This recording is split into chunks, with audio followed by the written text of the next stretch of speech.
On a chilly February night in 1977, residents of a Chicago high-rise smelled something coming from the 15th floor. Something that smelled like smoke. Firefighters raced up 15 flights of stairs to find a flaming mattress inside apartment 15B. They doused the flames before the fire could spread further. But what they saw next shocked them to their core. Under the charred mattress was the naked body of 47-year-old Teresita Basa. A kitchen knife was driven through her chest.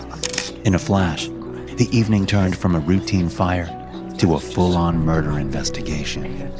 Detectives cased the scene and, to the worst fears of those living in Parkview Tower, ruled it a homicide. But who could have done such a thing? Poor Teresita Basa never did anything to anybody. She worked as a respiratory therapist and taught on the side. The Filipino-Immigrant didn't have an enemy in the world. With little to go on, detectives did their best to work with the puzzle pieces they had. Teresita's apartment was trashed, and there were apparent signs of a struggle. Perhaps this was a robbery gone wrong. She was expecting an unknown male visitor. Perhaps this was our killer. She left behind a note reading, "Get theater tickets for AS. Who or what is this mysterious AS?" The leads fizzled out, and police made one final effort to reach out to the public for any information. The tip line rarely rang, and it didn't offer much when it did. The Basa case went as cold as the February night. Lead detective Joe Stahula closed the book for good, and a killer was free to stalk the Windy City. Then, a lead came in. A lead from beyond the grave. Part 1. Do you believe in ghosts, Detective? Detective Stahula joined the Chicago PD in 1967 and witnessed his fair share of violent crimes over his 33-year career. The murder rate ticked up and up from 397 killings in 1965 to 854 by 1973. By the time Stahula stumbled upon Basa's body in 1977, he'd seen it all. Once the case went cold, Stahula moved on to one of the 822 other murders in Chicago that year. Then, one morning in July, he found a note on his desk telling him to call the Evanston Police Department, a college town 14 miles north of Chicago. Apparently, they had a break in the case. What could they possibly know? Stahula had to find out. Police in Evanston put Stahula and his partner, Lee Eplin, in touch with a doctor named Jose Chua. Dr. Chua asked the detectives to meet him at his home in Skokie, Illinois, a small village between Chicago and Evanston. It wasn't clear what Dr. Chua knew about the case. Perhaps he had some professional insight that Chicago doctors overlooked. Maybe he'd known Miss Basa and only recently got news of her death. Perhaps it didn't matter what Dr. Chua knew. Stahula and Eplin were desperate for any lead they could get. So, the two detectives drove up the coast of Lake Michigan and met Dr. Chua at his home. Dr. Chua was happily married to Remy Chua, also known as Remy. She and Basa shared several similarities, particularly their Filipino background. Both also worked at the now-defunct Edgewater Hospital in Chicago, Remy as a respiratory technician and Basa as a respiratory therapist. They knew each other in life, and, apparently, they knew each other in death. The detectives arrived, and Dr. Chua spent the first part of their visit beating around the bush. Something was on his mind, something he needed to say, but was too ashamed to admit. After several minutes of small talk, Dr. Chua courageously asked the detectives a simple question. Do you believe in ghosts? Ghosts? Both men probably thought. They'd seen every which way you could kill a man in Chicago, and never once were they concerned about ghosts. Then, they met Remy Chua. She'd been hearing things, dreaming things. The good doctor believed his wife was possessed by the ghost of Teresita Basa. She was trying to get a message through from the beyond. He recalled a night when Remy called out to him in a voice that wasn't hers. He described it as a trance-like state. Stahula and Eplin probably called it crazy. Now that she had Dr. Chua's attention, the ghost identified herself as Teresita Basa and that she needed his help. Somebody killed her, and that somebody's name was Allan Showery, the same initials as A.S. Part 2. The Handyman. For the first time during their investigation, Stahula and Eplin had something to go off, a name. But who was Allan Showery? How did he know Miss Basa? And what drove him to take her life? Is he the A.S. she was buying theater tickets for? And if he was, why? Fans of TV cop dramas know detectives look for two key facts when determining a suspect: motive and opportunity. Some suspects have all the motive in the world to kill someone, but a solid alibi. On the other hand, we have plenty of opportunities to kill whomever we please. Thankfully, we lack sufficient motive. Allan Showery fell into the latter category, leaving detectives searching for the why rather than the how. Let's dive into what Stahula and Eplin did know about Allan Showery's opportunity to kill Miss Basa. He was an African-American orderly at Edgewater, the same hospital where Basa and Remy worked. Though he worked in a different department, he knew both women, and they knew him. And while his skin color has nothing to do with why he may or may not have killed Basa, it's still 1977 Chicago. According to the annual 1977 report from Chicago PD, 708 of the 1,002 people arrested for murder in the city were black. 349 of them were black males between the age of 25 and 44. However, one statistic that didn't fit the profile was the interracial killing. A 9-year study of homicide in Chicago between 1965 and 1973 found that homicides rarely crossed racial lines. In fact, as of 1973, 86% of victims and offenders shared the same racial profile. If you glanced at them, you'd easily label Allan Showery as black and Teresita Basa as Asian. A keen eye would say Filipino. The data was all over the place, and with only the word of a ghost to go on, Stahula and Eplin needed more proof. But even before the detectives showed up, Dr. Chua remained skeptical of this so-called ghost. He held on to the story a week, not wanting to annoy the detectives based on some freak of nature event. But how do you ask a ghost for proof? Perhaps the answer lies in the vessel, Remy. But Remy had no idea what was happening. She didn't remember this voice coming from her mouth and looked at her husband as if he was seeing ghosts. Their doubt must have angered Teresita's spirit. That night, the voice came back with a vengeance, badgering Chua on why he hadn't gone to the cops yet. He parlayed with the voice, saying he needed more proof of Showery's involvement. If it's proof he wanted, it's proof he got. Basa's ghost said Showery was there to rob her and, just before setting the apartment on fire, made off with her vintage French jewelry. They were unmistakable, one-of-a-kind pieces. Nothing you'd find at your average Zales or Jared. If police wanted to find the jewels, all they'd have to do was knock on Showery's door and look at his girlfriend's neck. Before disappearing into the great beyond, the ghost gave Chua a list of names to contact. If the police ever find the stolen jewelry, these people could confirm whether or not it was Basa's. While skeptical of Chua's story, Stahula and Eplin didn't have anywhere else to turn. It wouldn't hurt to follow the lead, if only to rule out the absurd ramblings of a ghost. However, a background check on Showery put a few more pieces of the opportunity puzzle together. Technically, he was Basa's neighbor. At the time, Showery lived with his girlfriend in an apartment at 630 West Schubert Avenue, under half a mile from the Parkview Tower. Yet the most damning piece of opportunity evidence came when the detectives interviewed a few of Allan's co-workers. According to them, Allan was something of a handyman. The night Basa died, Allan went there to fix her TV. Another question was answered. The unknown male visitor Basa mentioned to her neighbor was Allan. With enough circumstantial evidence to go on, our detectives figured it was a good time to talk to Allan. They knocked on his apartment door to find him relaxing with his girlfriend, Yanka. Stahula explained why they were there, and Allan agreed to answer some questions down at the police station.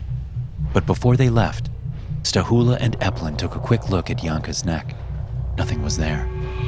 As they often do, the detectives eased into the interrogation. Since Allan was one of her co-workers, they framed it like they needed his help with the investigation. Instead of confronting him with the evidence, Stahula and Eplin gained his trust, making him think he was helping the case. When they asked if he'd ever been to Basa's home, Allan said no. Then they came out swinging, confronting him with what his co-workers told them about fixing her TV. Caught in a lie, Allan changed his story. This time, he did go to Basa's home in February to fix her TV. From here, the facts get muddied by 50 years of retellings. Some sources say Basa called Allan and told him not to come. Others say he showed up but left after realizing he didn't have the right tools. The latter of these makes more sense. Why would Basa tell a neighbor she was expecting company only to call him off an hour later? So why not go home, grab the right tools and come back? The two were neighbors after all. According to Allan, he and Yanka were dealing with some electrical problems and would have to come back another time to fix Basa's TV. Though his story was plausible, even relatable to the average handyman, Stahula and Eplin still caught Allan in a lie. So, it begs the question, what else was he lying about? The detectives knew they wouldn't get a straight answer out of Allan, but perhaps his girlfriend could point them in the right direction. They went back to question Yanka privately. What they learned ultimately buried Allan beneath his lies. According to Yanka, Allan wasn't a handyman. She didn't know about any electrical problem. Even if there was one, Allan wouldn't know how to fix it. Then came the most damning piece of evidence, when Stahula and Eplin asked Yanka if she'd recently gotten any unique gifts from Allan. She paused, thought for a moment, and then said, yes. Back in February, right after Basa died, Allan gave her some jewelry as a belated Christmas present. She showed the detectives the pieces, including a gold pendant around her neck and a pearl ring on her finger. They couldn't believe it. Did the ghost of Teresita Basa just lead them to her own killer? Stahula and Eplin just needed one more piece of the puzzle before they'd believe such an outlandish story. So, they called the names on the ghost's list and asked them to come down to the police station. All it took was one look. Everyone on the ghost's list confirmed that these were, in fact, Basa's jewels. Faced with insurmountable evidence and a vengeful spirit from beyond, Allan Showery threw in the towel. Part 3. The Confession. The Ghost of Teresita Basa case draws enthusiasts from two different walks of life: true crime junkies and paranormal adventurers. Her story pops up from time to time in literary work across both genres, particularly Colin Wilson's 1988 book, Beyond the Occult, 20 years research into the paranormal, and his 1981 novel, Poltergeist, a classic study in destructive hauntings. Wilson is in the intersection of true crime junkie and paranormal enthusiasts. So, unlike detectives Stahula and Eplin, Wilson heard the story and ran with it. And it's from him that we learn a little bit more about who Allan Showery really was. According to Wilson, Showery was a rather boastful person. He'd brag about keeping a private airplane that he'd use to fly back to New York and give lectures. Lectures on what? We can't say for sure.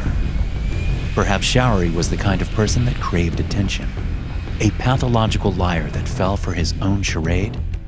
It's not impossible that he owned a private plane and moonlit as a professor in the Big Apple, but it's highly unlikely given the nature of his confession. Allan finally sat down with Stahula and Eplin and walked them through that fateful evening. He admitted going to Basa's house that night, intent on robbing her. He needed rent money, an uncommon predicament for a so-called hobby pilot. Because Basa needed her TV fixed, and as far as she knew, Allan was a handyman, she willingly let him into the apartment. She even bought him a pair of theater tickets as a thank you gesture. These were the tickets with the initials AS for Allan Showery. Basa turned her back, and Allan struck. As Wilson puts it, he encircled her neck from behind and put her in a Japanese half Nelson. Basa fell unconscious, and Allan proceeded to loot her precious French jewels. But now what? She knew who he was. She knew he was in the apartment. How was he supposed to get away with such a glaring liability left behind? Eplin and Stahula wondered the same thing, and Allan gave them a chilling answer. He stripped Basa naked to make it look like a sexual assault. Then, he drove the knife through her chest, covered her with the mattress, and set the place on fire. Ultimately, Allan left with $30 in cash, a handful of Basa's jewelry, and an angry spirit that would one day get her revenge. More than 6 months after Basa's death, Stahula and Eplin had what they needed, a bona fide, on-the-record confession. The trial was slated for October 1978. Part 4. Legal Precedent. If you've ever watched courtroom dramas on TV, you probably know something about precedent. Without diving headfirst into 4 years' worth of law school, legal precedent is a rule established in a prior case that could play a role in a similar case. It all hinges on the Latin phrase stare decisis, which literally means to stand in the things that have been decided. Basically, it requires courts to apply the law in the same way when cases have similar facts. So why is this important in the case against Allan Showery? Before they officially went to court, Showery's lawyer, William Swano, called a pretrial hearing to discuss Remy Chua's bizarre story and the paranormal facts that led Stahula and Eplin to his client's door in the first place. Swano demanded that they dismiss the murder charges, as detectives had no legal recourse for arresting Showery, confession or no confession. In Swano's mind, the confession should have never happened. Confessions aren't the same as smoking guns. In fact, it's pretty easy for a judge to throw out a confession that was obtained unlawfully. That's why police recite your Miranda rights when making an arrest. However, they don't have to read you anything if they're just questioning you. Allan wasn't under arrest when police first questioned him, and neither was he under arrest when he confessed to the murder. Therefore, they could legally use anything he said against him. Remember, rule number 1, never talk to police without your lawyer present. Rule number 2, plead the fifth. Unfortunately, someone like Showery didn't have a savvy lawyer in his back pocket, nor a copy of the Constitution. He was scared and probably confused. Once police caught him in his first lie, the jig was up. Still, Swano argued that Remy faked her trances and that police didn't have enough probable cause to make a legal arrest. No man had ever been arrested based on a supernatural vision. There was no legal precedent. In turn, allowing this evidence to stand might create a dangerous legal precedent in the future. In fact, other witnesses from Edgewater mentioned how Remy and Allan didn't like each other. Was it reason enough to pin Basa's murder on him? No, but that doesn't mean she didn't at least suspect him. Meanwhile, the prosecutor, Thomas Organ, said Stahula and Eplin would have been irresponsible not to follow the lead. As bizarre a story as it was, police couldn't just ignore it. Faced with a tough decision, Judge Frank Barbaro sided with the prosecution. He let the murder charge stand and set the trial date for October 2nd, 1978. "I see no reason to restrict the investigatory power of the police," he explained. Whether they believed the voices or not, they had to check it out. Part 5. A hung jury. In criminal law, all 12 jury members must agree that you're guilty beyond a reasonable doubt. In the case of Allan Showery, 12 jury members had to decide whether the case they just heard, a case hinging on a ghostly voice and a possibly coerced confession, was enough to send Allan to prison. Although it was hard to explain how Basa's jewelry wound up on Yanka's neck, there was no concrete way of proving it. Once again, the case hinged on Basa's ghost and the people she told police to contact. But Allan confessed. Shouldn't that be enough? The real question is, are you convinced beyond a reasonable doubt? Is there a scenario where Allan thought he was dead in the water and, without the proper guidance of a lawyer, confessed to a crime he didn't commit? After 4 weeks of testimony, argument, and deliberation, the jury returned their verdict. They were hung.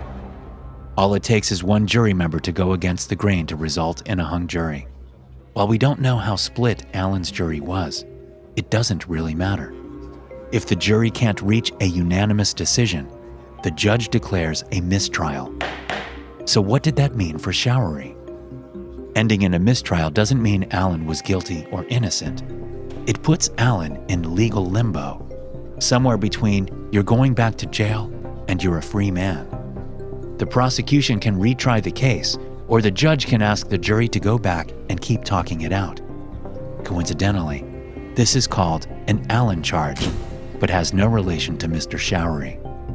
In fact, the Allan charge dates back to 1896, stemming from a Supreme Court murder trial against a 15-year-old African-American boy named Alexander Allan, after he allegedly shot and killed a 17-year-old white boy named Philip Henson.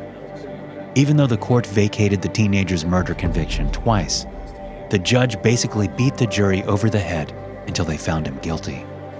Thankfully, 22 states reject the Allan charge, meaning a judge can't keep sending the jury back until they all agree. Unfortunately, Illinois isn't one of them, and our Allan could have been subject to what some call a coercive legal loophole. Instead, the judge declared a mistrial, leaving Allan's future in the prosecution's hands. In Illinois, the prosecution has 120 days to decide if it's worth trying again.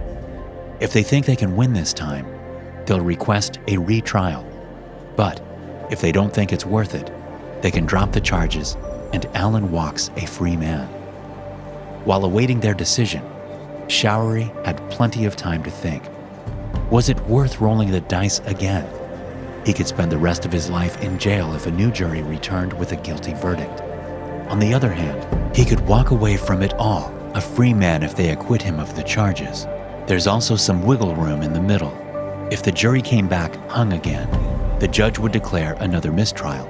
At that point, would it be worth the state's time and money to put Showery on trial a third time? Would it even be worth their time and money to put him on trial a second time? All Allan had to do was wait 120 days, and maybe he'd walk away scot-free. We imagine Swano laid all of this out for him, ultimately leaving the decision up to Allan. And nobody but Allan and Swano knows how that conversation went. Rumor has it that Basa's ghost paid Allan a visit and changed his mind. And while that would sound utterly absurd in any other story, it sounds pretty believable in this one. Still, something drove him to put the case to bed. Shortly after his first trial, Allan pled guilty to the murder of Teresita Basa. The judge sentenced him to 14 years for murder and 8 concurrent years for arson and robbery. Part 6. Aftermath. 4 years later, Allan was released on parole. He'd be 76 years old as of 2022, but according to Ray Johnson, a former Illinois investigator turned Chicago history buff, Allan fell off the map sometime in 2004. After his release, Allan moved out to California to live with a relative in Colton, a San Bernardino suburb. He came back to Chicago for a few years before moving to New York, where he grew up before the murder. However, the interesting plot twist in this story comes almost 30 years after Basa's death, and it has no direct relationship to her case. Remember Allan's lawyer, William Swano? At the time, he worked as a public defender, which is why he ended up representing Allan. A few years later, Swano struck out on his own to start a private practice. He would go on to develop a cocaine addiction and would bribe judges.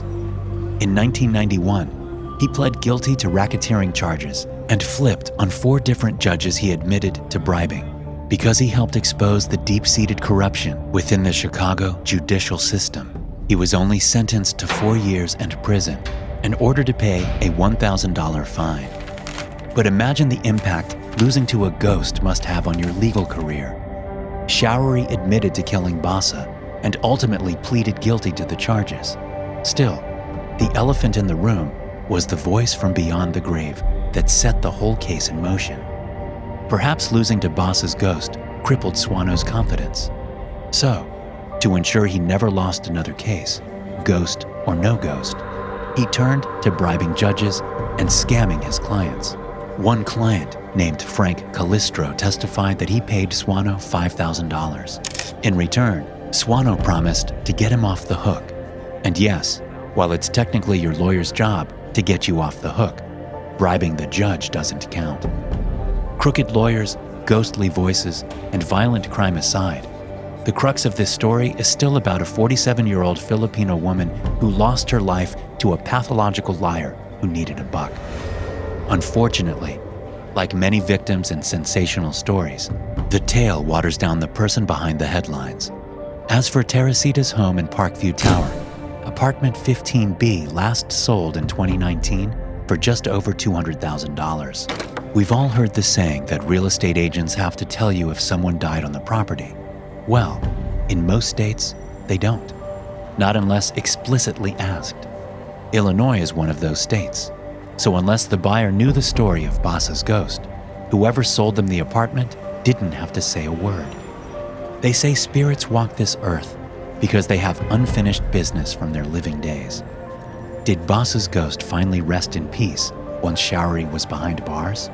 Perhaps. Was there ever a ghost to begin with? We'll let you decide. Thanks for watching. If you're new to Crimehub, be sure to subscribe for more mysterious and unbelievable true crime stories like this one.